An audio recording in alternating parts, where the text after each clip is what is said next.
Hello and welcome to today's edition of the class. Tell by my voice, I'm feeling a little bit better.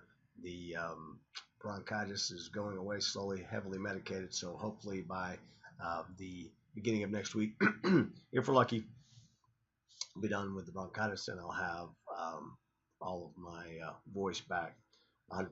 So the good news for you, because as we go through these things like in regulations and our market structure, we won't go as long today. We'll get finished up, and that'll lead us to our first written project. It'll be worth 20 points of your 100 points in that section. And so I just want to first try to clear up some confusion maybe about that. So when I do ask you to go to the message board to share your thoughts, those are really good because it helps us get to know each other a little bit, gets you guys to be in a more informal type setting. And those go towards your class participation, showing you're watching the videos and participating and paying attention and interacting with your fellow students. The written projects are things that we'll do throughout the semester that I'll have you do a project, write it, short paper about a subject we're talking about. And today we'll talk a little bit about mergers, and then you guys can send that in to me, email it to me, and those will be graded throughout the summer session. I love the fact on your message board comments that we've had this week about, because we'll talk about emotional intelligence next week, but a lot of you talking about your bosses, and almost always your bosses are good technically, right? They have something that makes them good at their job. And what almost always trips people up is the personal part, and that's what I get from reading some of your comments on the message boards that qualified, hard worker or whatever, but just bad dealing with people. Couldn't handle these situations with people. So it's very important. It's an important concept to know that your emotional intelligence sometimes is worth more than your actual IQ. That's something to keep in mind as you deal with people. And you're going to come across that people. There's not going to be people as smart as you. There's going to be people smarter than you. There's going to be people that know more about an area than you. But the way you carry yourself makes a big difference. But we'll talk about that more for these next couple of weeks. I did want to go off track a little bit, but not really, and just show a story I saw today, saw on the Today Show about the James Comey hearings. And to me, it brings back something we'll talk about later in the semester, but it's pertinent now, so I want to watch it now. How television and multimedia has changed news coverage. And I know that today on the Comey hearings, it's on social media, it's everywhere. And so it makes it pretty prevalent. And NBC had a good story by Andrea Mitchell talking about how that has changed over the course of the last few years. So I thought this would be a good time to watch that. So let's click on that and watch that story if I can get it here. And in just a few hours, former FBI Director James Comey's words beamed to the world across 3 broadcast networks, social media, and cable news, putting all eyes on bombshell revelations about his controversial dealings with President Trump. Throughout history, whenever a high-profile hearing happens on Capitol Hill, the whole country turns their attention to watch Congress at work. In a nation now consumed by multimedia distractions, there are moments so dramatic, so compelling, the nation comes together to stop, watch, and listen. In 1954, a powerful Senator, Joe McCarthy, his political career imploding before the cameras, exposed as a demagogue for falsely accusing people of being communists. Have you no sense of decency, sir? At long last, have you left no sense of decency? 1973, 2 decades later, the country is again glued to their televisions as the Watergate hearings are broadcast on the evening news. What did the president know, and when did he know it? All 250 hours broadcast live on public television, helping to bring down a president. And the final wave. In 1987, it was Iran-Contra, threatening to consume Ronald Reagan's second term. On the advice of counsel, I respectfully and regretfully decline to answer the question based on my constitutional rights. Just 4 years later, in 1991, Anita Hill delivered her bombshell accusations against Supreme Court nominee Clarence Thomas. After a brief discussion of work, he would turn the conversation to a discussion of sexual matters. His conversations were very vivid. Her riveting testimony launching a long-lasting cultural discussion about harassment in the workplace. As far as I'm concerned, it is a high-tech lynching for uppity blacks who in any way deign to think for themselves. But none of those hearings were held in today's crowded media world, with social media and 24-hour cable news flooding the public with images and sound bites. Only Hillary Clinton's 11-hour testimony during the Benghazi hearings in 2015 comes even close.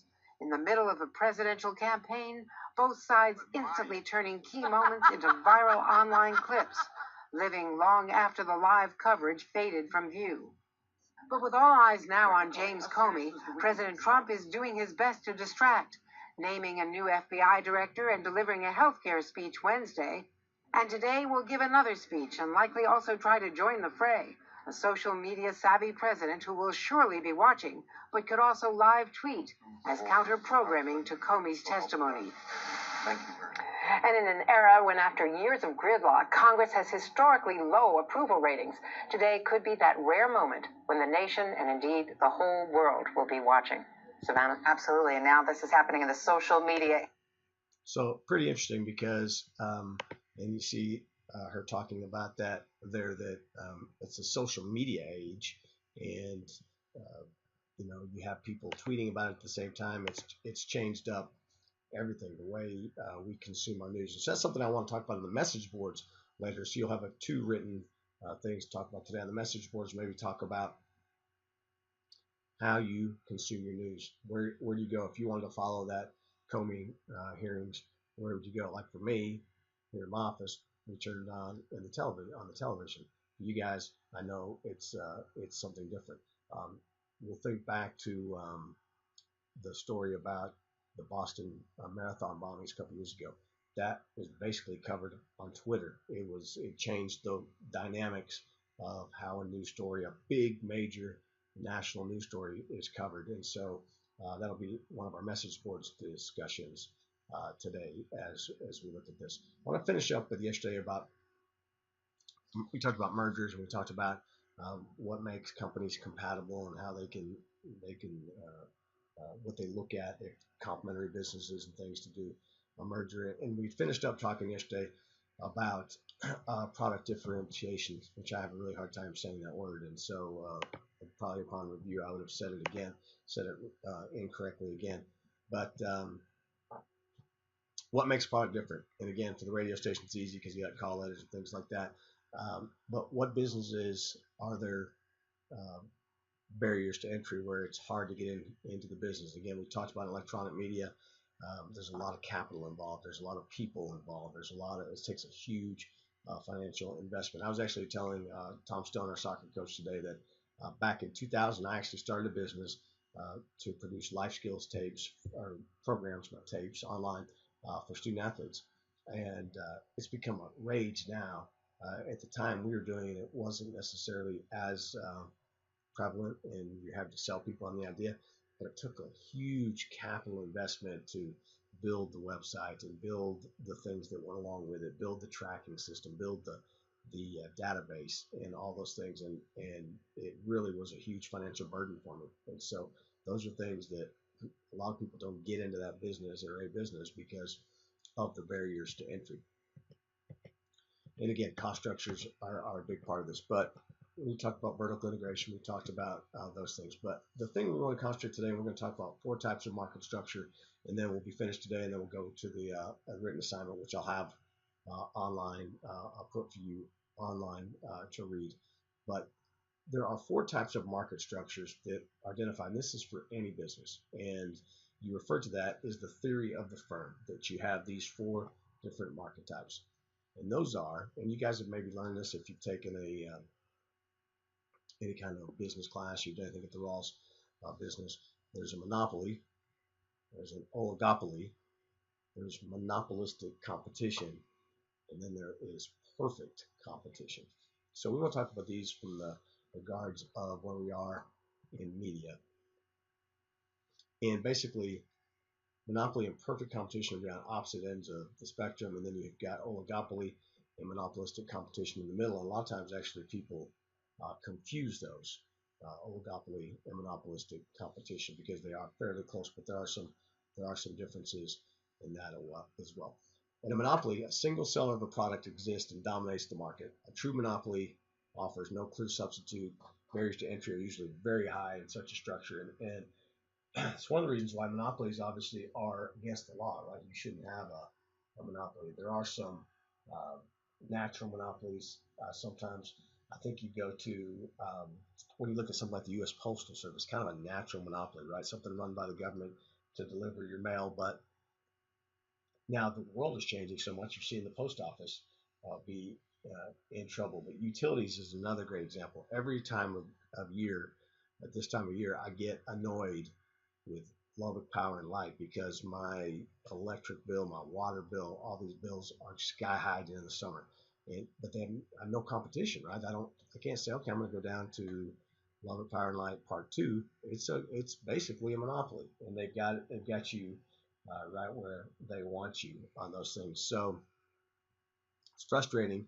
Cable television is another really good example of that. In a market like Lubbock, you can go to Dish and you can go to AT&T, but a cable setup, Sunlink really has a stranglehold on this market. So that is a monopoly. It would be hard to come in here and say, hey, I'm going to start another energy business, or I'm going to start a trash collection business, or whatever. It's just barriers to entry really very high in that.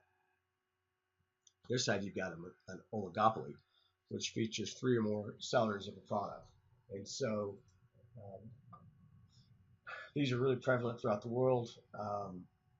Unlike in a monopoly where one basic business or corporation dominates, an oligopoly has a select few that really influence the industry. Oligopolies are noticeable in a lot of different markets. For our purposes, they are competitors with a specific market.